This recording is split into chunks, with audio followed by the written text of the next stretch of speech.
आके बेटा जरा अनम्यूट कीजिएगा।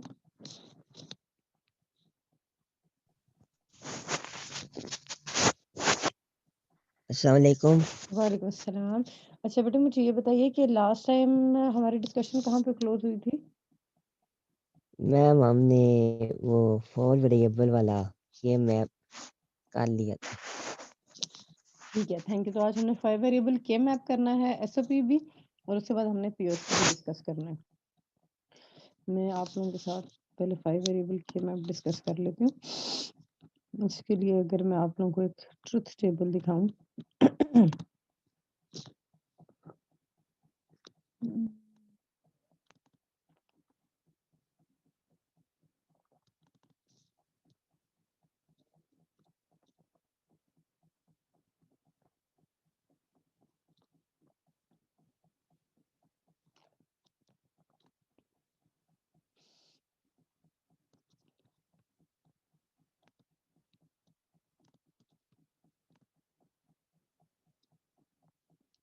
अच्छा जी, ये सारे के सारे एग्जांपल्स थी ये वीक 7 के अंदर। ये आई होप आप लोगों के साथ मैंने डिस्कस की हूँ। ये डिस्कस हो चुकी हैं आप लोगों के साथ?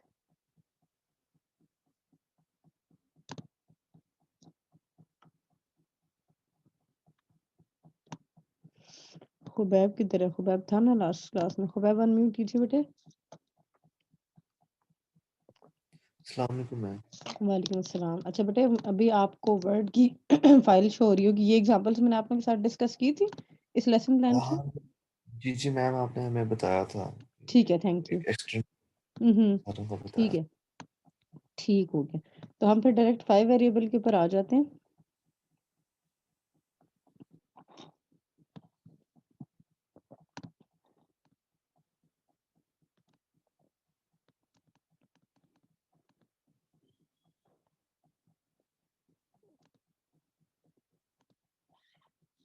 अच्छा बच्चों, ये जो है आपके सामने, ये ट्रुथ टेबल है 5 वेरिएबल के लिए, यानी A B C D E, ये 5 वेरिएबल हैं। इसमें 5 वेरिएबल के कॉरस्पॉन्डिंग 32 पॉसिबिलिटीज बनती हैं हमारे पास। तो ये वो 32 पॉसिबिलिटीज आ गई हैं। अब मैंने इसको 2 इक्वल हाफ्स में डिवाइड कर दिए, ये पहले 16 और ये अगले 16।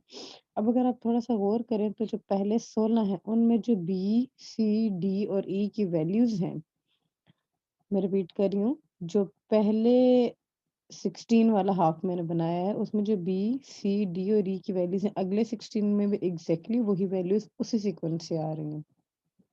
तो फिर इन दोनों में फ़र्क क्या है? इन दोनों में फ़र्क ये है कि जो पहले 16 हैं, उनमें a की वैल्यू थ्रू आउट फिक्स है 0 के ऊपर, और जो अगले 16 हैं, उनमें a की वैल्यू थ्रू आउट फिक्स है 1 के ऊपर। तो अब क्या है कि ये जो पहले 16 हैं, इनके लिए हमें 4 वेरिएबल के मैप बना सकते हैं, जिसमें हम b, c, d और e को रखें। और a की वैल्यू चूँकि थ्रू आउट फिक्स है, तो बजाय इसके कि यहाँ पे a लिख के मैं इधर 8 रोज़ बनाऊँ या यहाँ पे a लिख के मैं इधर 8 कॉलम बनाऊँ, मैं यहाँ एंड पे लिख देती हूँ कि a इज इक्वल टू 0, कि a थ्रू आउट 0 होगा। और इसी तरह ये जो नेक्स्ट हमारे पास है, इसमें भी b, c, d और e को देखते हुए हमने 4 वेरिएबल के मैप बना लिए और एंड पे लिख दिया a इज इक्वल टू 1। तो अब जब आप टेबल बनाएंगे तो बी सी डी और ई की वैल्यूज उसी तरह लिखेंगे। इधर सबके शुरू में आपने ए के लिए 0 लगा देना है और इधर सबके शुरू में आपने ए के लिए 1 लगा देना है, क्योंकि उसकी वैल्यू चेंज नहीं हो रही। आई होप यहाँ तक किसी को कोई कंफ्यूजन ना हो। तो बजाय इसके कि आप 32 वाला को बड़ा बनाएं, आप 16-16 के 2 मैप्स बनाएंगे। अभी उसके कुछ एग्जांपल्स हैं, इनको जरा देख लेते हैं। 5 वेरिएबल एग्जैक्टली वैसे ही है जैसे 4 वेरिएबल था। उसमें जो एक नई चीज़ है वो सिर्फ ये है कि जिस वक़्त एक मैप के अंदर कोई पेयर बन रहा हो, अगर एग्जैक्टली उसी जगह पे दूसरे मैप के अंदर भी पेयर बन रहा हो, तो आप दोनों को मिला के एक बड़ा पेयर बना लेते हैं। फॉर इंस्टेंस, एक तो यहाँ पे ये 4 का एक्सट्रीम कॉर्नर का पेयर बन गया, ये 2 बच गए। जिस वक़्त यहाँ पे 2 वन्स है, उस वक़्त यहाँ पे भी 2 वन्स हैं, राइट? सेम लोकेशन के ऊपर पेयर आ रहा है ना, तो आप बजाय इसके कि ये 2 का पेयर बनाएँ, इन 2 के साथ मिला के आप ये बड़ा 4 का पेयर बना लें। क्लियर? अब a की वैल्यू यहाँ पे अब जैसे है, तो a की वैल्यू 0 है, b की वैल्यू 0, 0, b और c की, इसी तरह d और e की वैल्यू भी 0, 0 है। तो हमने यहाँ पे सारी वैल्यूज़ लिखी। अब ये जो ब्लू वाले हैं, ये जो 4 का पेयर है, उसकी वैल्यूज़ ये हैं। और ये जो रेड वाला पेयर है उसकी वैल्यूज ये है। अब इस पेयर के अंदर ए की वैल्यू थ्रू आउट फिक्स है 0 के ऊपर, उस पे कॉम्प्लीमेंट आ गया।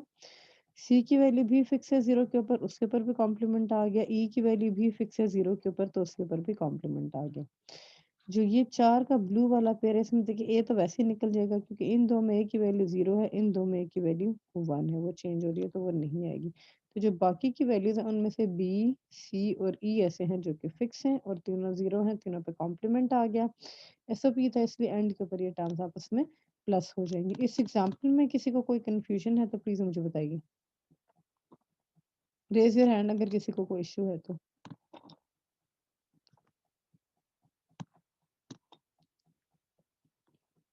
जी खुबैब। मैम ये समझ नहीं आया था मुझे, मतलब एक है एक दफा अगर एग्जैक्टली क्या चीज वंस प्लेस कर रहे हैं, ये पता चल गया कि हमने 16 के 2 बनाने हैं। जी जी मैम वो पता चल गया, जैसे अगर वो मतलब दो आपने वो बनाए हैं ना, तो अगर एक जगह पे दो आ जाए तो उनको एक साथ कर देंगे। लेकिन ये ए की वैल्यू ये कैसे यहाँ पे की थी? देखो ना, अच्छा अभी अनम्यूट ही रहना, ठीक है। Okay ma'am. अभी जैसे ये 4 का मेरे पास पेयर बना है। अब ये 4 सिर्फ इस पहले वाले मैप के अंदर है पेयर। उस इसका इस मैप से कोई लेना देना नहीं, हमने यहाँ पे पेयर नहीं बनाया, ऐसा ही है। जी तो अब इस पूरे मैप के अंदर ए की वैल्यू फिक्स है 0 के ऊपर। यहाँ पे वैल्यूज मैंने लिखी हुई भी है ना, बी सी और डी ई की वैल्यू मुझे यहाँ पे पता है। ये जो पहले वाली सिचुएशन है, सबसे पहला बॉक्स है, इसमें A B C D E की क्या वैल्यूज बनेंगी। हाँ जी, 0 0 और 0 0। और ए की वैल्यू क्या है, 0। वो भी 0 है ना। तो अब ये मैंने सबसे पहले वाली वैल्यू लिख दी कि A B C D E सारे 0 हैं। फिर ये दूसरे वाला पेयर, दूसरा वाला मान, इसमें क्या वैल्यूज हैं, 00 10। 00 10। और ए की वैल्यू भी शुरू में लिखनी है ना 0। हाँ जी। इसी तरह इस तीसरे में क्या वैल्यू है, इसको फिर A 0 लगा के 0 10 और 00। बिल्कुल ठीक। और इस लास्ट का बताओ। 0 उसके हम्म, बाद 1 0 1। बिल्कुल ठीक। तो इसमें ए सी और ई की वैल्यू फिक्स है तो वो आ गई। जी जी, सही ठीक सही। है। अब यहाँ पे जी जो ये 4 वाला पेयर है, यू एग्री कि ये 4 वाला पेयर हमें बनाना चाहिए। हाँ जी बिल्कुल। ठीक है। तो अब जो ये मेरे पास 4 वाला पेयर है, इसमें सबसे पहले वाले में ए की वैल्यू क्या है, A की वैल्यू 0।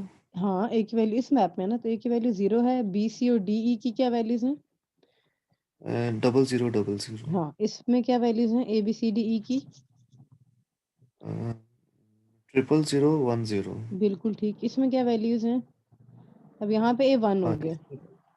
फिर 1 00 00। और यहाँ पे, इसमें 1 00 10। हाँ जी, अब ये सारी वैल्यूज आ गई। इसमें कौन कौन सी वैल्यूज फिक्स है, बी सी और ई की, वो तीनों 0 है तो तीनों पे कॉम्प्लीमेंट।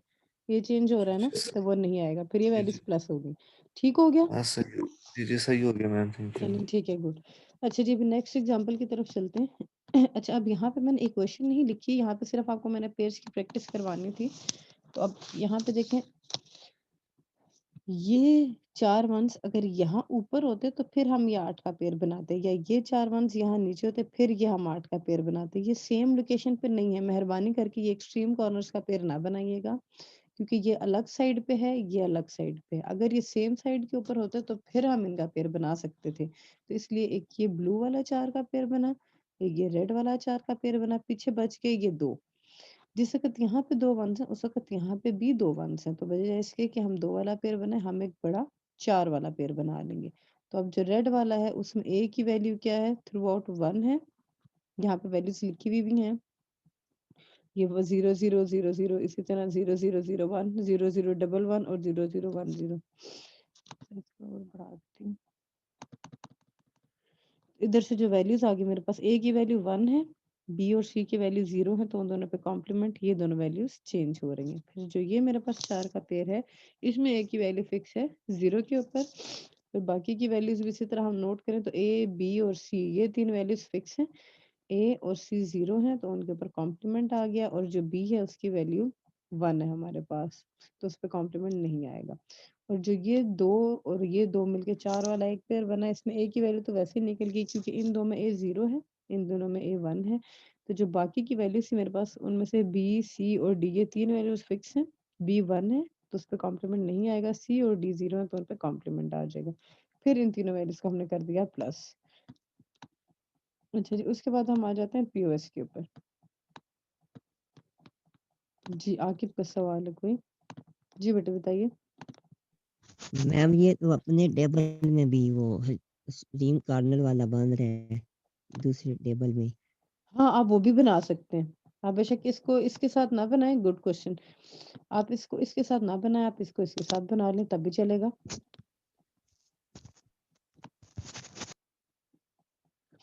अच्छा जी, अब आ जाते हैं पीओएस के ऊपर। पीओएस की मैं थोड़ी-सी आपको क्विक एक प्रैक्टिस करवा देती हूँ। 2 वेरिएबल से शुरू करते हैं और 5 वेरिएबल तक जाएँगे। एसओपी और पीओएस में जो पहले फ़र्क था, अब भी वही फ़र्क है कि एसओपी में आपके पास क्या होता था कि आप देख रहे होते थे कि आपकी जो वैल्यूज़ हैं वो कहाँ-कहाँ पे मतलब कॉम्प्लीमेंट्स के ऊपर 0 होता था, जिस पे कॉम्प्लीमेंट नहीं होता था उसकी वैल्यू 1 होती थी। यहाँ पे जिस पे कॉम्प्लीमेंट उसकी वैल्यू 1 होगी और जिस पे कॉम्प्लीमेंट नहीं होगा उसकी वैल्यू 0 होगी।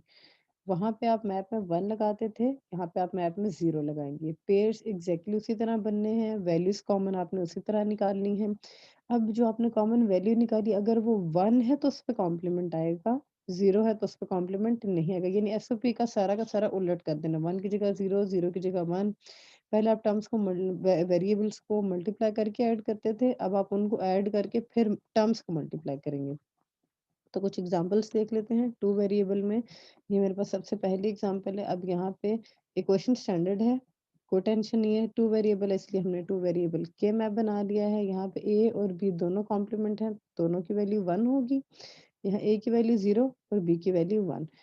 इन वैल्यूज को अब मैप में ढूंढने तो ये पहली वैल्यू आ गई मेरे पास 1 1, यहाँ पे 0 लग गया और दूसरी वैल्यू थी 0 1 तो यहाँ पे 0 लग गया। अब ये 2 वाला एक फिर बन गया मेरे पास। वैल्यूज़ यहाँ साइड पे नोट की। अच्छा, इधर प्लस का मतलब ये नहीं कि आप इनको प्लस करना शुरू कर दें। ये प्लस मैंने इसलिए यहाँ पे लिखा है कि आप जब वैल्यूज़ अपने पास लिखनी शुरू करें तो एसओपी वाली फॉर्म ना बना दें कि इनको मल्टीप्लाई ना कर दें। तो अगर आपकी प्रैक्टिस अच्छी हो जाती है तो आप बेशक ये ना लगाएँ, डायरेक्ट वैल्यूज़ को लिख दें तो मुझे कोई प्रॉब्लम नहीं है। तो यहाँ पे है जी 0 1 और यहाँ पे है 1 1। बी की वैल्यू फिक्स है और वो 1 है तो उसपे कॉम्प्लीमेंट आ जाएगा। नेक्स्ट एग्जांपल देखते हैं।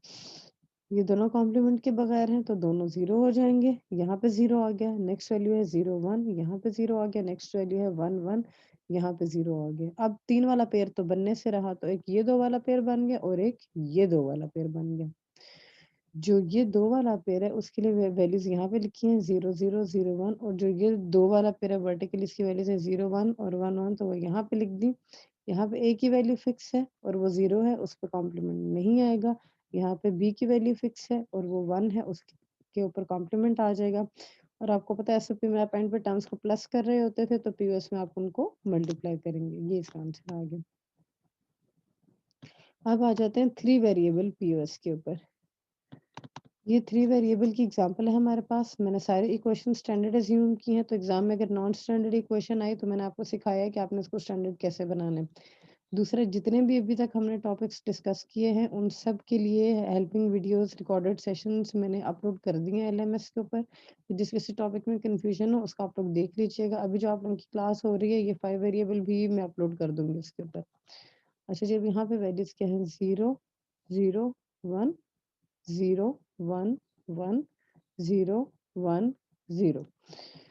तो 0 0 1 यहाँ पे आ गया, 0 1 1 यहाँ पे आ गया और 0 1 0 यहाँ पे आ गया। एक ये 2 वाला पेयर बना और एक ये 2 वाला पेयर बना। अगेन आई रिपीट, अगर आप में से किसी ने 3 वेरिएबल 3 वेरिएबल कह रही 3 या 6 या 12 वाला पेयर बनाया हुआ है तो मैं उसको एक नंबर भी नहीं दूँगी, अटेम्प्ट का नंबर भी नहीं दूँगी। तो याद रखिएगा कि पेयर हमेशा आपने 2 की पावर में बनाना है, कम से कम पेयर और बड़े से बड़े पेयर जिनमें सारे वन्स या ज़ीरोज़ आपने एडजस्ट किए हुए हों। Once in case of SOP and zeros in case of POS. तो अब जैसे ये 2 वाला पेयर है तो इसमें वैल्यूज़ हैं 0 0 1 और 0 1 1 ये वैल्यूज़ लिखी हैं। ए की वैल्यू फिक्स है, वो 0 है, उस पे कॉम्प्लीमेंट नहीं आएगा। सी की वैल्यू फिक्स है, वो 1 है, उस पे कॉम्प्लीमेंट आएगा। चूँकि आप पीओएस में हैं, तो आप यहाँ पे प्लस करेंगे। एसओपी में थे तो मल्टीप्लाई करते थे। ये रेड वाला पेयर इसमें 0 1 1 0 1 0। ए और बी की वैल्यू फिक्स है, ए 0 है, उस पे कॉम्प्लीमेंट नहीं आएगा, बी 1 है तो उस पे कॉम्प्लीमेंट आ जाएगा। अब फिर इन दोनों टर्म्स को आपस में हमने कर दिया मल्टीप्लाई। अच्छा जी, अब नेक्स्ट पे आ जाते हैं। ये होगा जी 0 0 1 0 0 1 यहाँ पे बनता है, फिर नेक्स्ट है 0 1 1 0 1 1 यहाँ पे है, फिर नेक्स्ट है 1 0 1 1 0 1 यहाँ पे है, फिर नेक्स्ट है 1 1 1 तो वो यहाँ पे है। ये 4 वाला एक पेयर बन गया। ये हमने वैल्यूज लिखी, सी की वैल्यू फिक्स है और वो 1 है तो उस पे कॉम्प्लीमेंट आ जाएगा। फिर आ जाते हैं 4 वेरिएबल पीओएस पे। अच्छा जी, 4 वेरिएबल में वैल्यूज लिखें 1 1 1 1 1 1 1 1 ये 0 आ गया। फिर नेक्स्ट 0 1 1 0 0 1 1 0 ये आ गया। फिर नेक्स्ट है 1 0 0 0 1 ट्रिपल 0 ये आ गया। फिर नेक्स्ट 0 1 0 1 0 1 0 1 ये आ गया। और फिर नेक्स्ट 0 1 0 0 वो ये आ गया। अब एक ये दो वाला पेयर बनेगा। इस जीरो को इस जीरो के साथ मिला के हम एक्सट्रीम कॉर्नर का दो वाला पेयर बना लेते हैं। इसके साथ कोई भी नहीं है तो ये अकेला आ जाएगा, इसके साथ कोई नहीं है तो ये भी अकेला आ जाएगा। तो जैसे ये मेरे पास दो वाला पेयर है तो इसके लिए मैंने यहाँ पे वैल्यूज लिखी है 0 1 0 0 और 0 1 0 1। तो 0 1 0 ये तीन वैल्यूज फिक्स हैं, बी पे कॉम्प्लीमेंट आ जाएगा, बाकी दोनों एज इट इज। ये तो अकेला है 1 ट्रिपल 0 तो इसको एज इट इज लिखेंगे, इस पे कॉम्प्लीमेंट, ये तीनों ऐसे आ गए। ये रेड वाला भी अकेला है तो 1 1 1 1 इसकी वैल्यू थी, 4 पे कॉम्प्लीमेंट्स आ गए। ये जो ब्लैक वाला पेयर था इसकी वैल्यूज ये लिखी हुई है ए बी और डी, और यहाँ पे सी लिखा हुआ है, इसको डी कर लीजिएगा प्लीज, और बी पे कॉम्प्लीमेंट आ गया।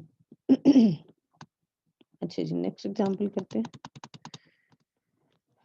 0 1 1 0 0 1 1 0 यहाँ पे 0 आ गया। नेक्स्ट है 1 0 0 1 1 0 0 1 यहाँ पे आ गया। नेक्स्ट है 1 1 0 0 तो 1 1 0 0 यहाँ पे आ गया। और ये वाली वैल्यू रिपीट हो रही है तो जरा हम एक दफा 0 लिख चुके हैं तो अब हम उसको 0 से 1 तो करने से रहे।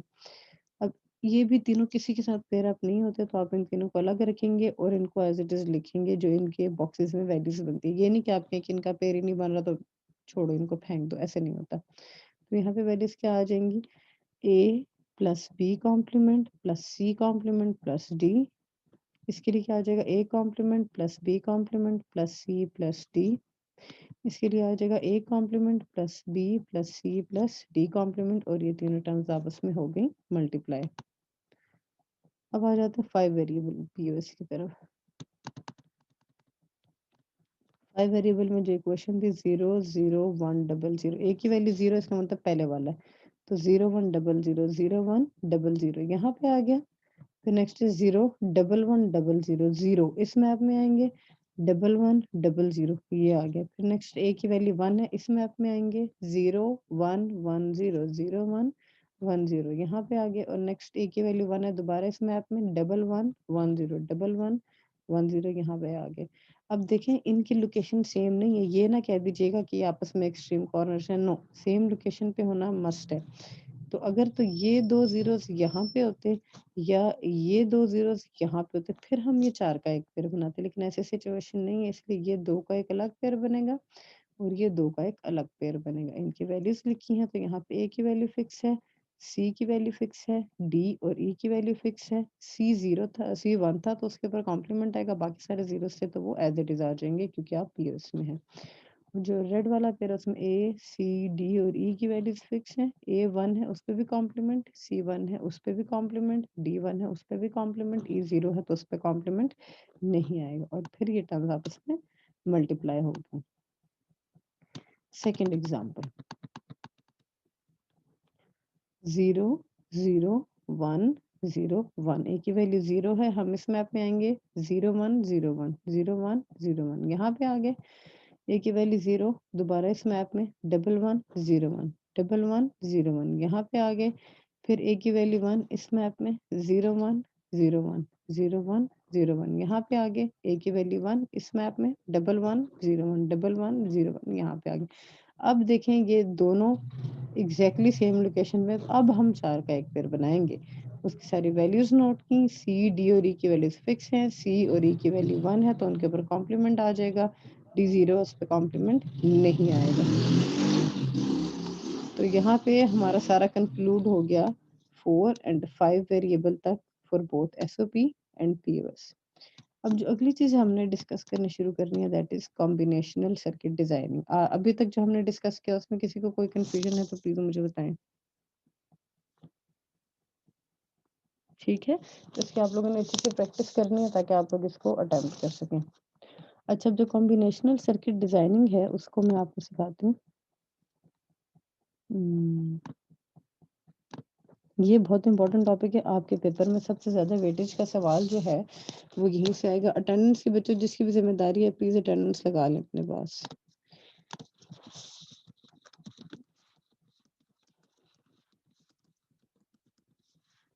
जी, तो अभी तक हमने जो डिस्कशन की, हमने देखा कि इक्वेशन से सर्किट कैसे बनेगा, ट्रुथ टेबल से सर्किट कैसे बनेगा। इसी तरह हमने देखा कि सर्किट गिवन हो तो उसको एनालाइज करके उसकी आउटपुट इक्वेशन निकाली हमने, या हम इक्वेशन गिवन हो उसको देख के हम सर्किट बना लेते थे। अब हम अपने आप को थोड़ा सा मॉडिफाई करेंगे, एक नई स्किल हम ऐड करने जा रहे हैं अपने स्किल्स के अंदर। और वो नई स्किल ये है कि हमें कोई प्रॉब्लम स्टेटमेंट दे दिया जाए कि यार मुझे ये चीज़ डिज़ाइन करके दे दो, तो हम इस काबिल हों कि हम उसको डिज़ाइन करके दे सकें। डिज़ाइनिंग को मैंने 3 स्टेप्स में डिवाइड किया है। सबसे पहले तो मुझे आपको इस काबिल बनाना है कि आप कोई भी मैथमेटिकल कंपोनेंट हार्डवेयर के ऊपर डिज़ाइन कर सकें।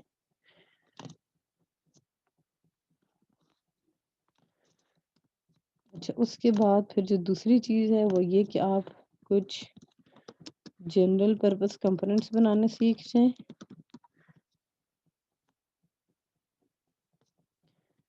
और फिर जो तीसरी चीज़ मैंने आपको सिखानी है वो होगा रियल लाइफ प्रॉब्लम्स। छोटे छोटे सर्किट्स आपको डिज़ाइन करने को दे दिए जाएं।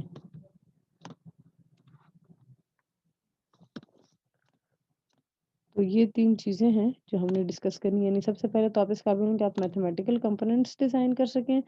फिर ये कि आप कोई भी मैथमेटिकल कंपोनेंट आपको डिज़ाइन करने को आ जाए तो आप उसको डिज़ाइन करें और आप उसको हार्डवेयर के ऊपर ट्रांसफॉर्म करें, वो वैसे ही काम करे जैसे उसको करना चाहिए। तो that is actually a skill set. फिर दूसरी चीज़, आप जनरल पर्पस कंपोनेंट्स बना सकें, डिकोडर्स, इनकोडर्स, मल्टीप्लेक्सर्स, डीमल्टीप्लेक्सर्स वगैरह। और फिर रियल लाइफ अगर कोई सिनेरियोज आपके सामने आ रहे हैं तो आप उनको डिज़ाइन कर सकें। फॉर इंस्टेंस, आपके पेरेंट्स कहते हैं भाई एक काम करो, घर पे ना ज़रा वाटर लेवल इंडिकेटर बना दो। Water level indicator in a sense कि भाई आप सबके घरों में वाटर टैंक्स लगे हुए हैं। जब कुछ लोगों के घर वाटर लेवल इंडिकेटर लगा हुआ भी होगा, मेजॉरिटी हमारे घर वाटर लेवल इंडिकेटर्स नहीं लगे हुए थे, तो हम क्या करते हैं कि जब पानी खत्म हो जाता है तो हमें पता चलता है कि ओ पानी तो खत्म हो गया। अब भागो जाके मोटर चलाओ, पता नहीं उस वक्त पानी आ भी रहा है कि नहीं।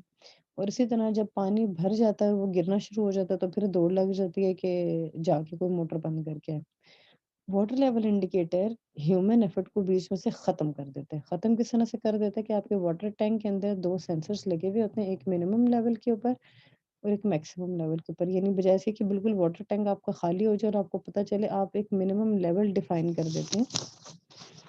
जी, एक स्टूडेंट का सवाल है। जी बेटे बताइए। अस्सलाम वालेकुम। वालेकुम अस्सलाम। मैम ये सेंसर किस टाइप के होते हैं, जिनसे प्रॉक्सिमिटी सेंसर होते हैं या किसी और टाइप के होते हैं? That depends. हम तो बिल्कुल सिंपल सेंसर से भी काम कर सकते हैं कि आप 2 तारे ले लें, एक मिनिमम लेवल के लिए रखें और एक मैक्सिमम लेवल के ऊपर रखें। और उनके थ्रू आप अपना काम चला लें कि आप जब आप उनको पावर अप करते हैं, उनके बैक एंड के ऊपर आप मोटर के साथ उनका कंट्रोल बनाते हैं। यानी एक मिनिमम लेवल के ऊपर है, जब पानी वहाँ पे आता है उसका कनेक्शन बन जाता है आपके मोटर के साथ। इसी तरह एक मैक्सिमम लेवल के ऊपर होता है। मैं आपको इसकी पूरी डिज़ाइनिंग सिखाऊँगी डिटेल में भी। अभी जब लास्ट टाइम यूनिवर्सिटी में मैम डीएलडी की ये प्रोजेक्ट एग्जीबिशन हुई थी, आप थे उसमें? आप लोगों का बैच था तब? डीएलडी की नो जो मैम, एग्जीबिशन हुई थी प्रोजेक्ट की, मेरे आप लोग नहीं मेरे थे ख्याल उसमें? से नहीं। अच्छा, उसमें बच्चों ने वाटर लेवल इंडिकेटर बनाया था, प्रॉपर एक बड़ा वो मॉडल बना के लेके आए थे और वो बड़ा ज़बरदस्त बना हुआ था। आप प्रॉक्सिमिटी सेंसर से भी काम कर सकते हैं और सिंपल आपके पास लेवल सेंसर्स होते हैं उनसे भी काम चल जाता है। हम लेवल सेंसर्स का इस्तेमाल करेंगे। लेवल सेंसर्स भी क्या, हम 2 तारे लगा लेते हैं जिनको हमने पावर के साथ कनेक्ट किया होता है और उससे हम अपना काम चला रहे होते हैं। Yes ma'am. मैम जैसे आपने बताया इस तरीके से तो फिर मोटर भी मतलब ऑटोमेटिक चलेगी। हाँ ना, ऐसे ही होगा। जब पानी मिनिमम लेवल के ऊपर जाएगा तो मिनिमम लेवल वाला जो सेंसर है वो एक्टिवेट हो जाएगा और वो मोटर को स्टार्ट कर देगा। इसी तरह से जो मैक्सिमम लेवल के ऊपर आपने सेंसर लगाया हुआ होगा, वो जैसे वाटर उस मैक्सिमम लेवल को क्रॉस करेगा, वो एक्टिव हो जाकर वो उसका नॉट हुआ होगा आपकी मोटर के साथ, तो वो उसको बंद कर देगा, तो फिर आपको खुद भागम दौड़ नहीं करनी पड़ेगी। जी मैम। तो इस तरह से आप लोग ताकि by the end of the semester इस काबिल हों कि छोटे-छोटे से आप अपने लिए कोई सर्किट्स डिज़ाइन करना चाहें तो आप उनको कर सकें। अभी आप लोगों को इस वक़्त जो कोरोना की सिचुएशन है, बाहर कॉलेज रोड की तरफ भागने की कतई ज़रूरत नहीं है। जो चीज़ बनाने का दिल करता है आपका प्रोटियस के ऊपर उसको बनाएँ, प्रोटियस सिमुलेशन के लिए चीज़ जैसे प्रोटियस के ऊपर चलेगी वो रियल लाइफ़ में भी वैसे ही चलेगी आपके पास, ठीक है? बस आपको बोर्ड लाके बोर्ड के ऊपर चीज़ें लगा के तारे-शारे लगा के उनको कनेक्ट करना पड़ेगा। तो प्रोटियस बेस्ट है, प्रोटियस के ऊपर अपनी साथ-साथ सिमुलेशंस करते रहिएगा। तो मिड तक का जो हमारा कंटेंट है, मिड से पहले-पहले यानी आज की हमारे पास क्लास और नेक्स्ट वीक की हमारी 2 क्लासेस हैं। तो उसमें हमारी कोशिश होगी कि हम मेजॉरिटी जो मैथमेटिकल कंपोनेंट्स हैं वो बनाने सीख लें। तो आज इंशाल्लाह हमने इस प्रैक्टिस को स्टार्ट करना और हम मैथमेटिकल कंपोनेंट से शुरू करेंगे। सबसे पहला जो सर्किट मैंने आपको डिज़ाइन करना सिखाना है, हम डिज़ाइन करेंगे एक हाफ एडर।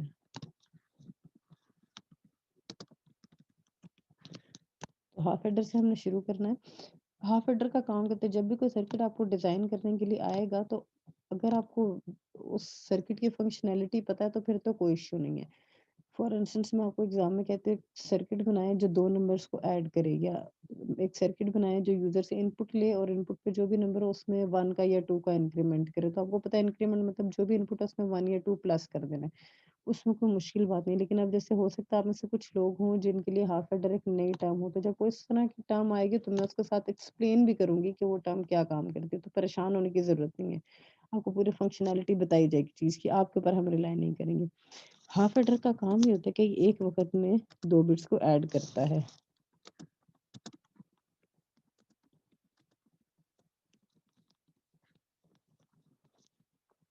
तो ये हाफ एडर का काम है। अच्छा, एक चीज़ जो आप लोगों ने ज़हन में रखनी है, कॉम्बिनेशनल सर्किट डिज़ाइनिंग के प्रॉपर स्टेप्स होते हैं। तो इसके 4 स्टेप्स हैं, वो स्टेप्स मैं यहाँ पे आप लोगों को लिख देती हूँ, जिनको आप लोगों ने फॉलो करना है।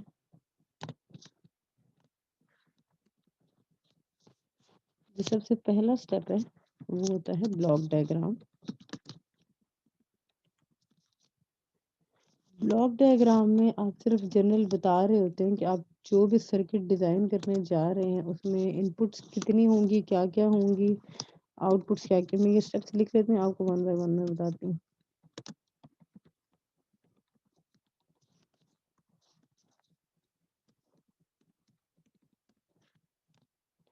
ये 4 स्टेप्स होते हैं। सबसे पहले आप ब्लॉक डायग्राम बनाते हैं। ब्लॉक डायग्राम में आप सिर्फ ये बता रहे होते हैं कि आप जो सर्किट डिज़ाइन करने जा रहे हैं, उसमें इनपुट्स कितनी होंगी, कौन-कौन सी होंगी, आउटपुट्स कितनी होंगी, कौन-कौन सी होंगी, यानी ओवरऑल एक जनरल रफ सा कि आपका सर्किट क्या वैल्यूज़ लेगा यूज़र से और आउटपुट के ऊपर क्या रिज़ल्ट शो करेगा। उसके लिए क्या चीज़ें आपको चाहिए।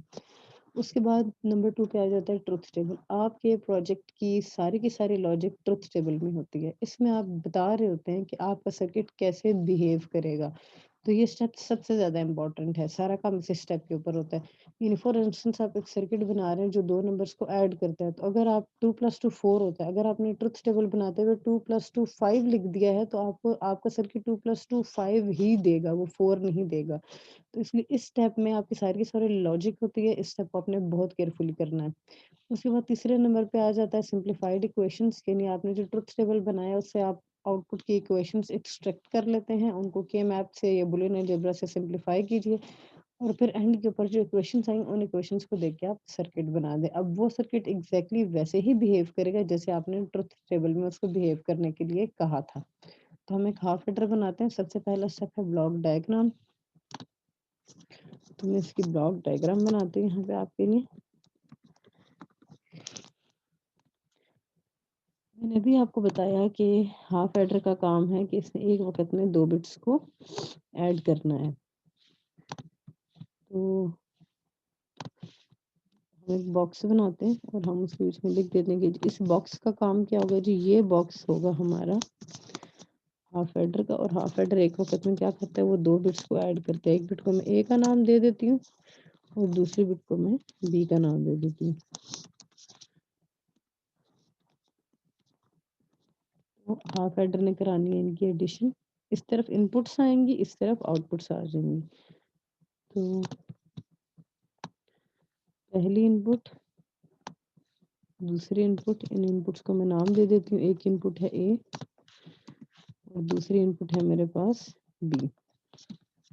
हाफ एडर ने इनको कराना है ऐड। जब आप दो बिट्स को ऐड करवाते हैं तो आपके पास क्या होता है, एक आपके पास वैल्यू आती है सम की और दूसरा आपके पास कैरी जनरेट होता है। एडिशन में ये दो रिजल्ट्स होते हैं, एक आपका सम आ रहा होता है और दूसरा आपका कैरी आ रहा होता है। तो यहाँ पे आपको कोई भी सर्किट डिजाइन जो करना होगा उसमें थोड़ी सी कॉमन सेंस की जरूरत भी पड़ेगी। पर डोंट वरी, हमारे पास आज की भी क्लास और कल की भी क्लास है तो उसमें इतनी सेंस डेवलप हो ही जाएगी इंशाल्लाह। एक सम है और दूसरा है हमारे पास कैरी, राइट। जब भी दो नंबर्स को ऐड करते हैं तो एक हमारे पास किस तरह से, मैं यहाँ साइड पे आपके लिए लिख भी देती हूँ। मेरे पास एक नंबर है 0, चलो दोनों नंबर्स बंद कर देते हैं। ये दो नंबर्स हैं, मैंने इन दो नंबर्स को करना है प्लस। जब आप इन दो नंबर्स को प्लस करेंगे तो 1 + 1 क्या होता है, यहाँ पे आ जाएगा 0 और आगे कैरी जनरेट हो जाएगा 1, राइट। तो ये जो मेरे पास है, इसका मैं पूरा चेंज करती हूँ। ये जो यहाँ पे मेरे पास चीज आई इसको हम सम कहते हैं और जो ये ऊपर जनरेट हुआ है ये है कैरी। दो आउटपुट्स आ गए ना एडिशन के रिजल्ट में, एक आ गया मेरे पास ये सम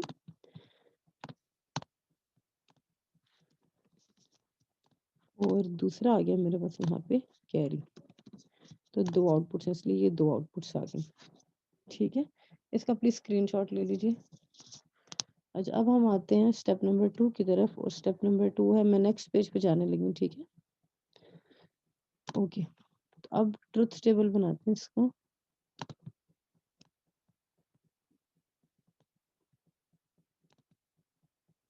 दो इनपुट्स हैं, दो आउटपुट्स हैं। जितनी इनपुट्स हों, जितनी आउटपुट्स हों, वो सारी की सारी आपके ट्रुथ टेबल का पार्ट होनी चाहिए। कोई चीज़ मिस नहीं होनी चाहिए क्योंकि लॉजिक सारी यहाँ पे आनी है। तो यहाँ पे जिस चीज़ को आपने मिस कर दिया वो आपके सर्किट का समझे अब हिस्सा नहीं रही, वो सर्किट से निकल जाएगी।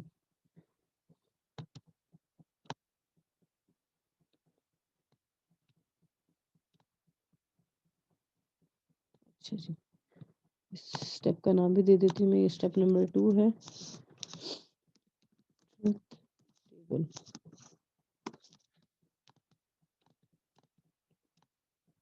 अच्छा, अब वैल्यूज क्या क्या है मेरे पास, पहली जो वैल्यू दैट इज ए, दूसरी इनपुट है बी, आउटपुट्स में पहली है सम और दूसरी है कैरी।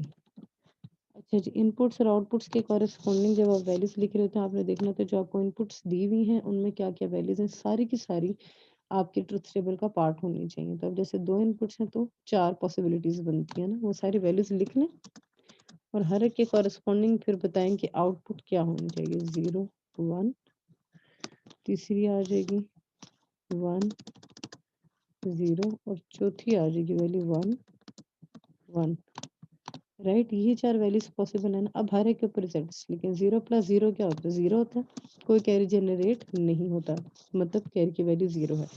फिर 0 + 1 0 + 1 1 होता है, कैरी जनरेट नहीं हुआ। 1 + 0 1 होता है, कैरी जनरेट नहीं हुआ।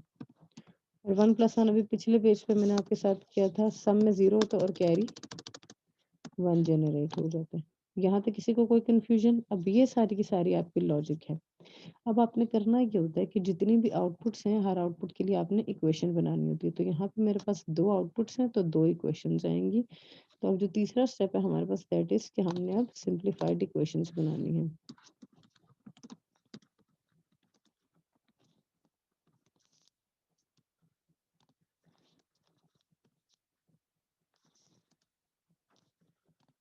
अच्छा जी, अब मेरे पास दो वैल्यूज हैं, एक मेरे पास सम है दूसरा मेरे पास कैरी है। मैं सम के लिए पहले इक्वेशन बनाती हूँ। एसओपी इक्वेशन बनाई या पीओस बनाई आपकी मर्जी, मुझे एसओपी ज्यादा पसंद है तो मैं एसओपी करती हूँ। अब एसओपी में देखें आपने इनपुट्स को देख के इक्वेशन बनानी होती है। अब एसओपी आपकी पहली टर्म यहाँ पे 1 है, वही आउटपुट की तरफ 1 है, उसको मार्क करें। जो मार्क पॉइंट्स हैं उनके ऊपर आपने क्या करना होता था, इनपुट्स को करना होता था मल्टीप्लाई और फिर उनको कर देते थे प्लस में। यहाँ साइड पे कर रही हूँ, पहली वैल्यू आ जाएगी ए कॉम्प्लीमेंट बी और दूसरी वैल्यू आ जाएगी ए बी कॉम्प्लीमेंट। एसओपी है तो इनको हम कर देंगे प्लस, ठीक है।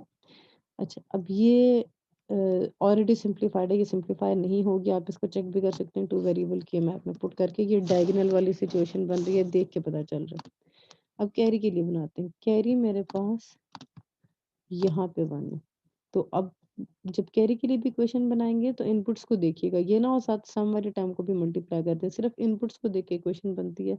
10 आउटपुट्स भी हों, आपने सिर्फ इनपुट को देख के इक्वेशन बनानी है। तो इसके कैरी के लिए इक्वेशन क्या बनेगी हमारे पास, ए बी दोनों 1 है, किसी पे कॉम्प्लीमेंट नहीं आएगा। क्लियर? अच्छा जी, उसके बाद फाइनल स्टेप था हमारा सर्किट डायग्राम। तो अब हम बनाएंगे सर्किट डायग्राम। 1 मिनट जी, आकिब का सवाल है कोई? जी आकिब बताइए, अनम्यूट करें। ये सिंपलीफाइड इक्वेशन जी, दोबारा रिपीट कर। यहाँ पे मैं सिर्फ ये बता रही हूँ कि अब ये जो आपने ट्रुथ टेबल बनाया ना, इस ट्रुथ टेबल को देख के आपने आउटपुट की इक्वेशंस निकालनी होती हैं। एसओपी निकालें या पीओएस निकालें, वो आपकी मर्जी है। मैंने एसओपी इक्वेशन बनाई है। एसओपी इक्वेशन अगर आप सम की निकालें ना, एसओपी में पहला स्टेप होता था कि आप देखते थे आउटपुट कहाँ कहाँ पे 1 है, उसको मार्क करें। मैंने मार्क किया, फिर आप इनपुट्स को करते थे मल्टीप्लाई, फिर आप इनपुट्स को करते थे मल्टीप्लाई। अब जैसे ये है तो अब इसमें इनपुट्स हैं ए बी, इसमें भी इनपुट है ए बी। अब यहाँ पे जिसकी वैल्यू 0 उस पे कॉम्प्लीमेंट, तो इधर ए की वैल्यू 0 है तो ए पे कॉम्प्लीमेंट आ गया, और इसी तरह इधर बी की वैल्यू 0 है तो बी के ऊपर कॉम्प्लीमेंट आ गया। फिर इन दोनों को हमने कर दिया प्लस। जो सिंपल एसओपी निकालने का तरीका था। क्यों आकिब? अहमद मैं आपको भी क्वेश्चन सही है देती हूँ, मैम। ठीक है। इसी तरह जो कैरी है, कैरी मेरे पास यहाँ पे 1 है, तो दोनों इनपुट्स को किया मल्टीप्लाई, और किसी की वैल्यू भी 0 नहीं है, किसी पे कॉम्प्लीमेंट नहीं आएगा, तो ये कैरी आ गया मेरे पास। अब जी इक्वेशंस बन गई, अब हमने इनको देख के इनकी सर्किट डायग्राम बनानी है। तो सबसे पहले जो एक नया तरीका यहाँ पे मैं आपको इक्वेशंस का बताऊँ। जी हाँ, किसी और स्टूडेंट का सवाल था, अहमद का सवाल था कोई। जी बेटा बताइए।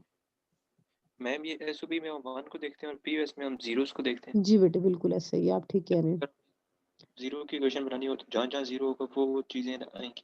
जी बेटे बिल्कुल ऐसा ही है। Okay ma'am, thank you. ठीक है वेलकम। अच्छा जी, अब मैं सर्किट की इक्वेशन बनाने लगी हूँ।